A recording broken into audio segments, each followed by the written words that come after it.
ஏசாயா 43வது அதிகாரம் 19வது வசனம் இப்படியாக சொல்கிறது, இதோ நான் புதிய காரியத்தை செய்கிறேன், இப்பொழுதே அது தோன்றும், நீங்கள் அதை அறியீர்களா?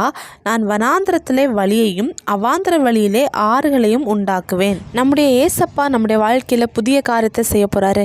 இன்றைக்கி உங்களுடைய வாழ்க்கை ஒரு வனாந்திரத்தை போல் இருக்கலாம். இன்னும் யாருக்குமே உதவாத ஒரு வாழ்க்கை போல் உங்கள் வாழ்க்கை இருக்கலாம். ஆண்டவரால் வனாந்திரத்திலே வழியையும் அவாந்திர வழியில் ஆறுகளையும் உண்டாக்க முடியும். இன்றைக்கி உங்களுடைய வாழ்க்கையும் கூட வனாந்திரத்தை போலவும் யாருக்கும் உதவாத ஒரு வாழ்க்கை போலவும் இருக்கலாம். அது மட்டும் இல்லை, நீங்கள் இன்றைக்கி கடந்து போகிற பாதை கூட நம்பிக்கையற்ற ஒரு பாதையாக கூட இருக்கலாம். இந்த வாழ்க்கை திரும்ப துளிர்க்குமான்னு கூட உங்களுக்கு இருக்கலாம். அதனால் உங்களை சுற்றி உள்ளவங்க உங்களை பரிதாபமாக பார்க்கலாம்.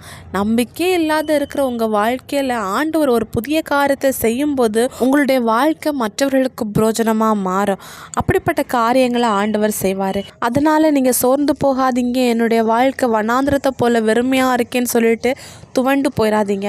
ஆண்டவர் இல்லாத இடத்துல தான் வழியையும் வாய்ப்புகளையும் உருவாக்குவார்.